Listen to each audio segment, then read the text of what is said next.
اور جب گھر میں داخل ہوئی نا، فرمایا لا تسمنی فاطمۃ لأن الحسن والحسین والزینب یذکرونی امہم والباکون، مولا مجھے فاطمہ نہ کہیے گا، جب آپ مجھے فاطمہ کہیں گے تو حسن و حسین، زینب اور ام کلثوم کو ماں یاد آ جائے گی۔ اجرکم اللہ، آپ کی آوازیں بلند ہو رہی ہیں، مجھے آپ فاطمہ نہ کہیے گا، میرا نام بدل ڈالیے۔ میرے مولا نے فرمایا ہم آج کے بعد تمہیں ام البنین کہیں گے، بیٹوں کی ماں، بیٹوں کی ماں۔ چلیے اپنے ذہنوں کو کچھ دیر کے لیے پہلے کربلا لے چلیے۔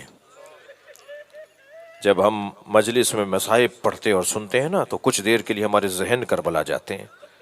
اللہ آپ کے بدنوں کو بھی بار بار کربلا لے جائے۔ عزادارو چلیے کربلا چلیے، ایک ایسی ماں بھی کربلا میں ہے۔ یوں تو 9 مائیں ہیں جن کے بچے کربلا میں قربان ہوئے ہیں، اور مائیں بھی ایسی ایسی شیر دل مائیں جی، جناب رباب جیسی ماں، جنہیں رونا آ رہا ہے اپنی آوازوں کو آزاد کریں۔ جب آپ بلند آواز سے روتے ہیں نا تو امام جعفر صادق دعا دیتے ہیں، یا اللہ یہ ہمارے عمر کو زندہ کر رہے ہیں۔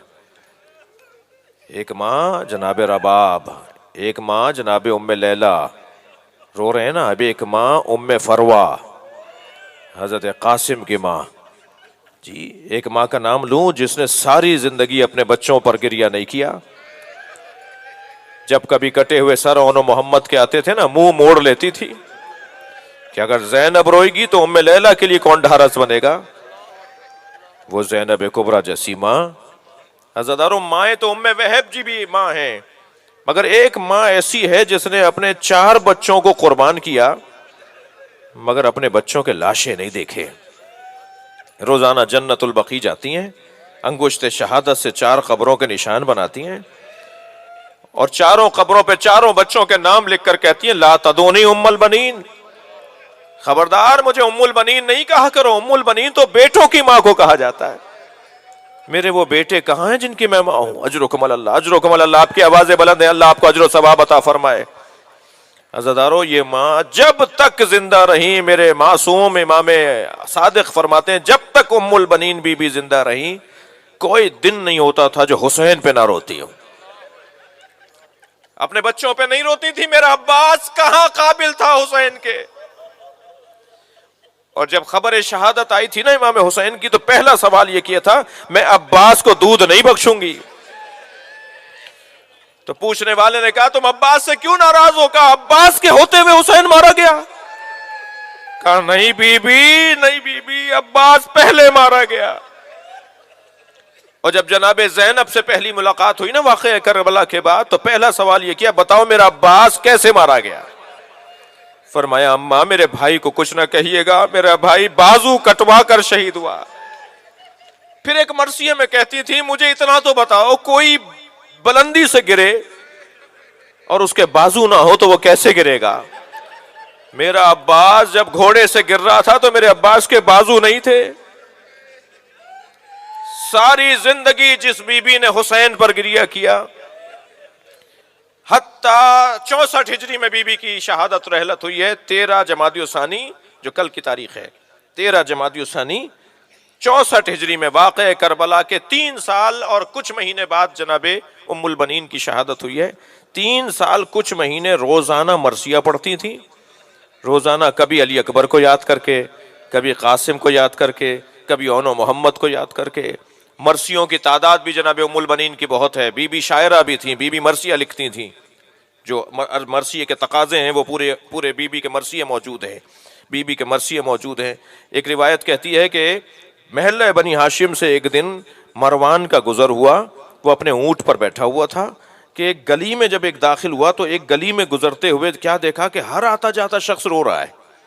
جو اس گلی سے گزر رہے ہیں نا لوگ، آگے سے آ رہے ہیں، کوئی پیچھے سے گزر رہا ہے، کوئی دائیں بائیں ہو رہا ہے، کوئی آ رہا ہے جا رہا ہے، وہ روتا ہوا جا رہا ہے۔ کہ ایک مرتبہ اس کو توجہ ہوئی کہ ایک کسی بی بی کے رونے کی آوازیں آ رہی ہیں۔ اس نے پوچھا یہ ماجرا کیا ہے؟ کہ جتنے لوگ بھی یہاں سے گزرتے ہوئے رو رہے ہیں نا وہ اس بی بی کی وجہ سے رو رہے ہیں۔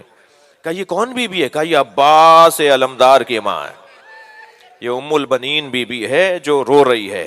تو کہنے لگا ہاں حق ہے اس بی بی کا، یہ ایسے ہی روئے جس کے عباس جیسا بیٹا ہو۔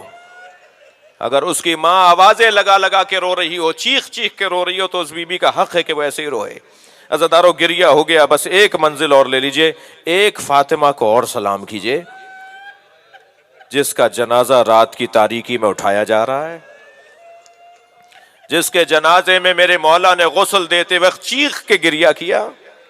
جب سلمان نے پوچھا نا مولا آپ کے رونے کی آواز کوچے تک آ رہی تھی، فرمایا میں سیدہ کو جب غسل دے رہا تھا فاطمہ کی 2 پسلیاں ٹوٹی ہوئی تھی، فاطمہ نے مجھے نہیں بتایا کہ میری پسلیاں ٹوٹی ہوئی ہیں۔ آواز دی ہلم یا حسن یا حسین، اے حسن حسین آؤ اپنی ماں کا آخری دیدار کرو، اے زینب ام کلثوم اپنی ماں کا آخری دیدار کرو۔ اب فاطمہ سے محشر میں ملاقات ہوگی۔ عزادارو وہاں سے جناب زینب آگے بڑھی، سینے پہ سر رکھ دیا، بی بی ام کلثوم آگے بڑھی، پیر پکڑ کے بیٹھ گئیں، امام حسن آگے بڑھے، ماں کی پیشانی کا بوسہ دیا، حسین کو دیکھا کہ دور کھڑے رو رہے ہیں۔ میرے مولا علی نے پوچھا بیٹا آگے بڑھو اپنی ماں کا دیدار کرو۔ کہا بابا میری ماں مجھے چھوڑ گئی، حسین یتیم ہو گیا، میری ماں آج مجھے گلے لگانے کو تیار نہیں ہے۔ بس حسین کی خواہش کا اظہار ہوا، زہرا کے کفن کے بند کھلنا شروع ہوئے، دونوں ہاتھ فضا میں بلند ہو گئے، حسین آگے بڑھے، سینے پہ سر رکھا، میری بی بی نے دونوں ہاتھ پشت حسین پہ رکھ دیے۔ راوی کہتا ہے ہاتف کی آواز آ رہی تھی علی حسین کو علیحدہ کیجئے، اس لیے کہ 2 رونے کی آوازیں آ رہی تھی، زہرا کے رونے کی آواز، حسین کے رونے کی آواز۔ میں مجلس مکمل کر رہا ہوں، میرا بھائی نوحہ پڑھے گا۔ عزادارو کس چاؤ سے، کس پیار سے، کس شفقت سے مولا علی نے مولا حسین کو ماں کی میت سے علیحدہ کیا ہوگا، سر پہ ہاتھ پھیرا ہوگا، شفقت سے پیار کیا ہوگا، بیٹا ماں کو رخصت کر دو، بیٹا ماں کو جانے دو، بیٹا ماں کو قبر تک پہنچانے دو، سلام ہو سکینہ بنت الحسین پر۔ جب حسین کے لاشیں سے ہٹائی جا رہی تھیں، تازیانے مارے جا رہے تھے، مڑ مڑ کے بابا کا لاشا دیکھتی رہیں، بابا الوداع۔